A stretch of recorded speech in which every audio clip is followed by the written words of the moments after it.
దేవుడు ప్రతి వ్యక్తిని ఒక ఉద్దేశంతో తయారు చేస్తాడు. You have a purpose in God's plan. దేవుని యొక్క ప్రణాళికలో నీకంటూ ఒక ఉద్దేశం ఉంది. దేవుడు సంసోనికి ఒక ఉద్దేశాన్ని ఇచ్చాడు. ఏంటి? విమోచించడం మొదలు పెట్టాలి. దేవుడు నీకు కూడా ఇచ్చాడు. అది ఎప్పుడు తెలుస్తుంది? When will you know the purpose for which you are made.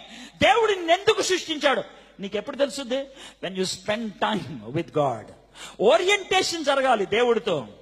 దేవుడు మన యొక్క CEO, మనల్ని తయారు చేసిన వాడు, మన కంపెనీ వాడు. ఆయన అడగాలి, దేవా నన్నేం చేయమంటావు ప్రభా, నన్నెందుకు తయారు చేసావు ప్రభా అని అడగాలి. అలా అడుగుతామా? అడగం. మీలో చాలా మంది సింగర్స్, మీలో చాలా మంది మ్యూజిషియన్స్, మీలో చాలా మంది స్టేజ్ మీద పర్ఫామ్ చేసేవాళ్ళు. మీరు చాలా సార్లు చేసే పని ఏంటో తెలుసా? స్టేజ్ మీద పర్ఫామ్ చేసి అయిపోయిన తర్వాత ప్రసంగం చేసినప్పుడు పక్కకెళ్ళి మందు కొడతారు, పక్కకెళ్ళి దమ్ము కొడతారు, పక్కకెళ్ళి రిలాక్స్ అయిపోతారు, పక్కకెళ్ళి మీ పని అయిపోయింది అనుకునే దరిద్రపు ఎత్తవల మీరు.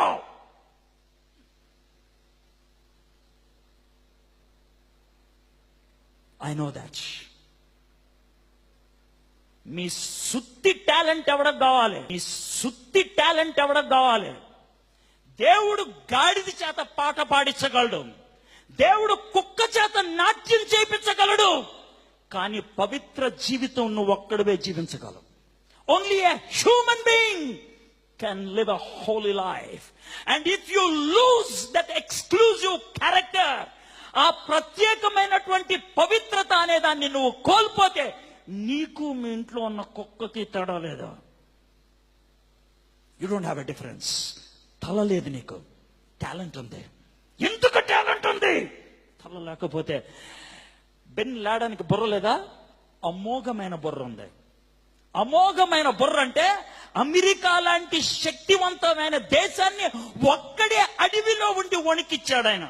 ఒక్కడే అడవిలో ఉండి వణికిచ్చాడు. అంత శక్తివంతుడు ఆయన. కానీ ఆయనకి లేనిదేంటో తెలుసా?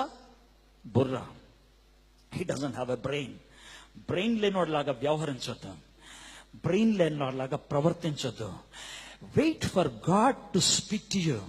దేవుడు నీతో మాట్లాడాలని ఆశతో ఎదురు చూస్తే దేవుడు నీతో మాట్లాడతాడు. దేవుడు నీతో మాట్లాడితే నీ బతుకు ఎందుకుందో అర్థమవుతుంది. దేవుడు నీతో మాట్లాడితే నీ జీవితం బాగుపడేది ఎలాగో అర్థమవుతుంది.